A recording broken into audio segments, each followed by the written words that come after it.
Good afternoon, my dear friends. Happy Friday to all of you. So yes, a big and exciting day is coming for millions of Americans. The Federal Reserve just made a shocking announcement on inflation. Republicans and Democrats have finally reached a deal on their new stimulus plan. My friends, please make sure you watch until the end of this video for all the new details. And to say thank you for watching every day and joining me here, I'm giving away 4 $75 Walmart gift cards every week. Friends, please make sure you click and like several of my videos and then comment below the keyword of each video that you watch.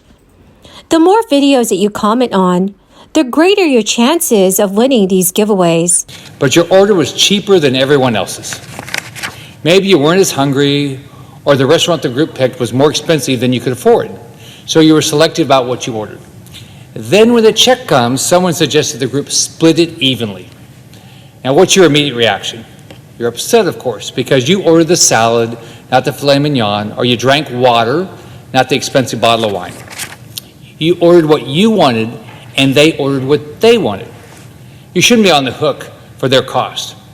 Sadly, Madam President, this illustration is far too real, as last month Joe Biden announced that he would cancel billions of dollars in student loans. Now let's be clear, he isn't canceling student debt. No, he's transferring that debt to every American taxpayer.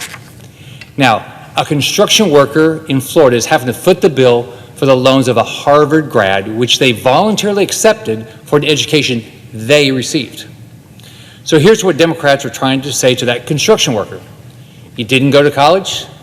Democrats don't care. You'll pay the debt of lawyers and doctors. And you'll pay for those who want PhDs in poetry. Talk about poetic injustice. You went to community college or a state school and worked to graduate debt-free. Americans continue to feel slightly better about our economy as gas prices retreat from their early summer highs. According to the latest survey from the University of Michigan, consumer sentiment in September notched up to its highest level since April. New data released on Friday showed an increase in the Consumer Sentiment Index to 59.5 in September, from 58.2 back in August. Consumer sentiment had fallen to a record low of 50 in June, when gas prices hit historic highs across the United States. But the continued decline in fuel costs since then has allowed consumers to feel a little more optimistic. While the new survey showed that respondents do not expect high prices to go away anytime soon, consumers said they are expecting inflation to hit 4.6% over the next 12 months and 2.8% within the next 5 years. That is the lowest levels recorded so far this year. Inflation hit 8.3% for the 12 months ending in August.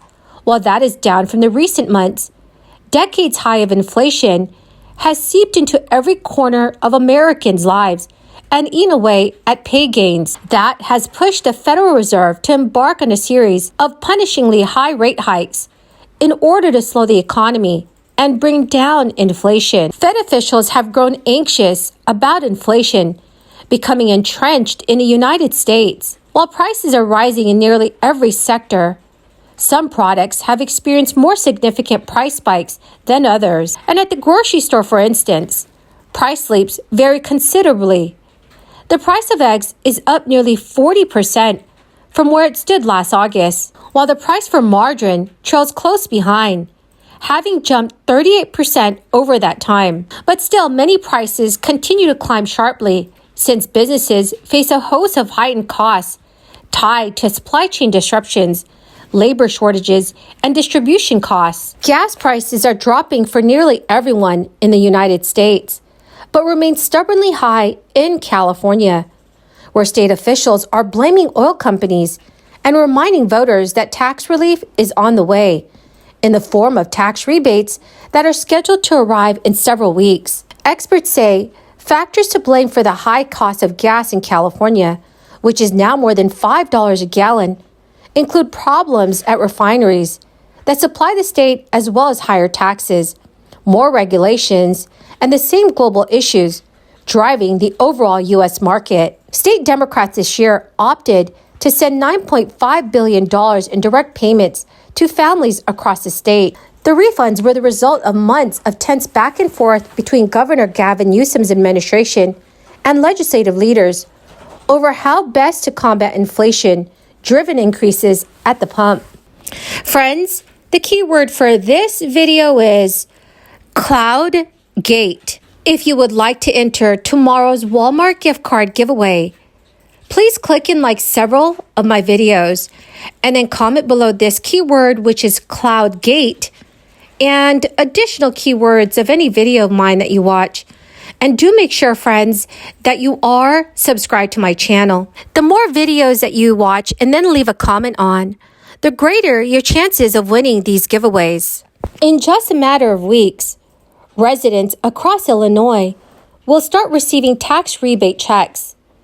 This week, the state will start distributing one-time income and property tax relief payments, which were included in the Family Relief Plan, a part of Governor J.B. Pritzker's budget that was signed into law earlier this year.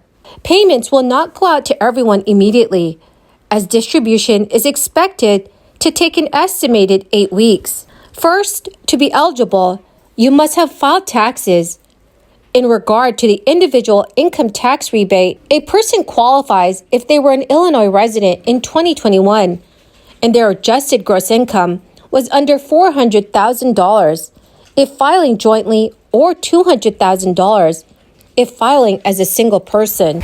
The property tax rebate requires that recipients be Illinois residents who paid property taxes on their primary residence in 2021 and 2022. Their adjusted gross income must be $500,000 or under if filing jointly, or if filing as a single person, $250,000 or less. The number of Americans applying for unemployment benefits also fell again last week to a 4-month low, even as the Federal Reserve continues its aggressive interest rate cuts to bring inflation under control. Applications for jobless aid for the week ending September 10th fell by 5,000 to 213,000. Hiring in the U.S. this year has been remarkably strong, even in the midst of rising interest rates and a weak economic growth. Well, my fantastic and fabulous friends, that is the end of my daily stimulus update video for this afternoon. Thank you so much, everyone, for joining me here every day and watching all of my videos. Remember, don't forget to enter the giveaways by commenting below the keyword of each video. Thank you, friends, and have a wonderful and blessed Friday.